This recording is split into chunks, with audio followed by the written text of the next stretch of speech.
Guys, welcome back to my channel. Now I will summarize the chapter 7 entitled IP addressing. So this is the chapter summary.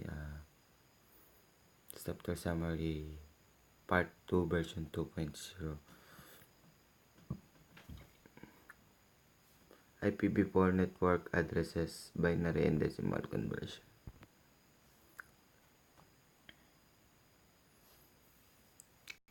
IPv4 addresses binary is a numbering system that consists of the numbers 0 and 1 called bits. In contrast, the decimal numbering system consists of 18 digits consisting of the 0 to 9 numbers.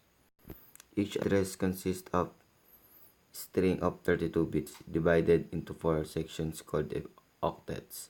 Each octet contains 8 bits or 1 byte separated with a dot.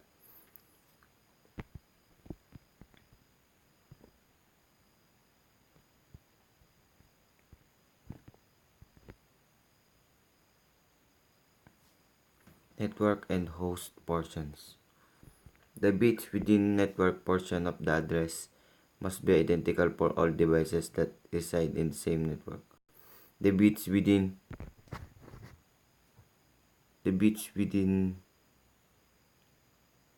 host portion of the address must be unique to identify a specific host within a network.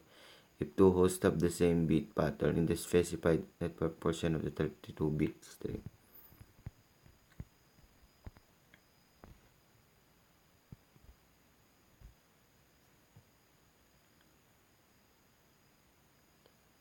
The subnet mask. IPv4 address, unique IPv4 address of the host. Subnet mask used to identify the network or host portion of the IPv4 address.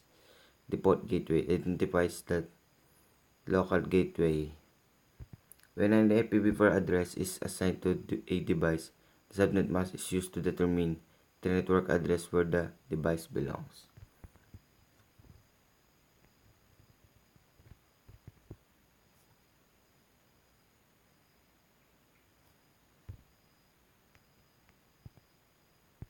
Static IPv4 address assignment to a host device can be assigned an IP address either statically or dynamically.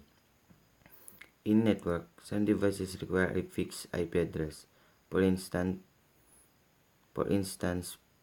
printer servers and network devices need an IP address that does not change.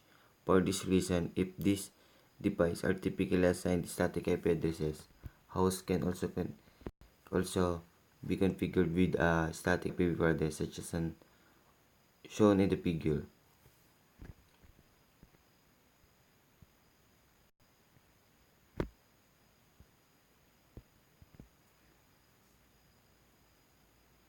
Public and private IPv4 addresses.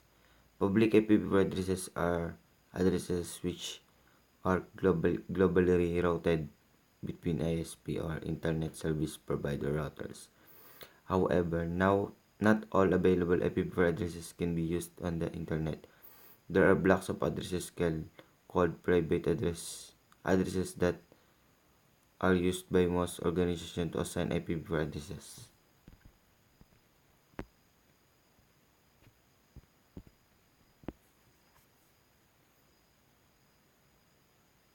The need for IPv6. IPv6 is designed to be the successor to IPv4. IPv6 has a larger 228-bit address space, providing for 340 additional addresses.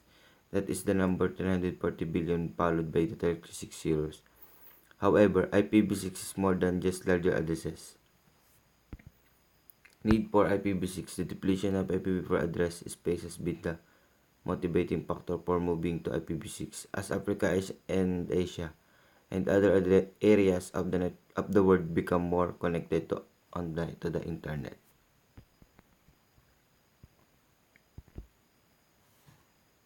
IPv6 address representation. IPv6 addresses are 128 bits in length and written as string hexadecimal values.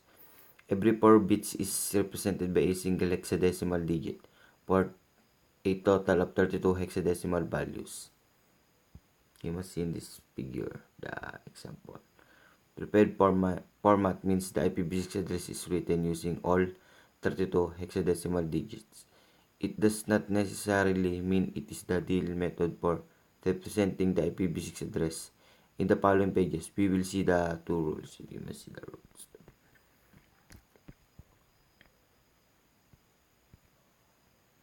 IPv6 address types. These are the three types of IPv6 addresses: the unicast, multicast, and anycast. Unicast. An IPv6 unicast address uniquely identifies an interface on an IPv6 enabled device. Multicast. An IPv6 multicast address is used to send a single IPv6 packet to multiple destinations. Anycast address is any IPv6 unicast address that can be assigned to a multiple devices. A packet sent to an anycast address is routed to the nearest device having the address. Anycast addresses are the beyond. Unlike IPv4 or IPv6 does not have the broadcast address. However, there is an IPv6 all nodes multicast address that essentially gives the same result.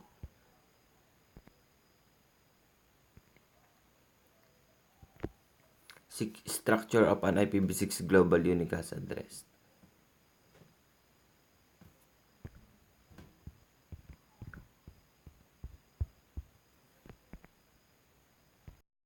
IPv6 Global Unicast Address or GUA are globally unique and routable on the IPv6 Internet. These addresses are equivalent to public IPv4 addresses. The Internet Committee for Assigned Names and Numbers or ICANN, the operator for IANA, allocates IPv6 address blocks for the 5 years. Note that 2001, a global unicast address has three parts: the global routing prefix, subnet ID, and the interface ID. Global routing prefix. The global routing prefix is the prefix or network portion of the address that is assigned by the provider, such as an ISP, to a customer or site. Typically, readers assign a ported global routing prefix to customers.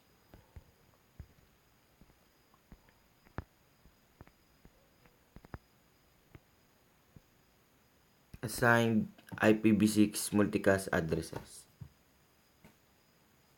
IPv6 multicast addresses are similar to IPv4 multicast addresses. Recall that a multicast address is used to send a single packet to one or more destinations or multiple multicast groups. There are two types of IPv6 multicast addresses: the assigned multicast and associated node multicast.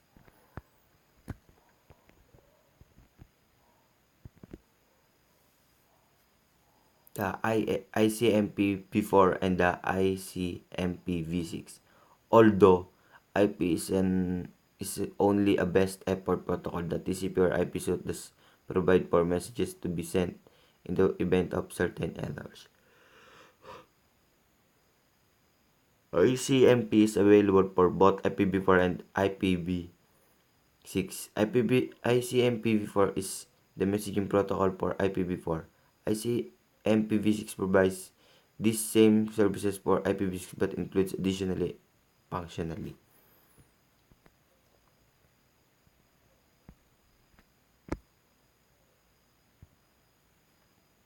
Ping, testing the local stack.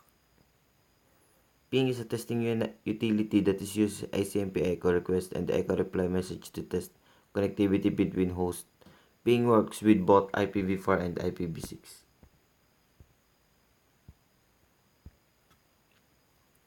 So, this is the whole summary for Chapter 7, the IP addressing.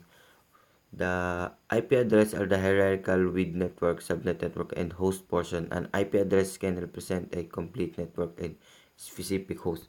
So for this chapter, we learn about the how addressing is going to work, what is the subnet mask, the binary, hexadecimal, like that, the how many bits for IPv4 and IPv6, So ICMP is available for both IPv4 and IPv6 because ICMPv4 is the messaging protocol for IPv4 and ICMPv6 provides the same services for IPv6 but includes additional and functionally.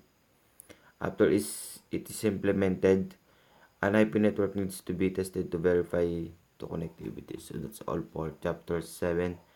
So thank you for watching my video. Please subscribe and like my video. That's all.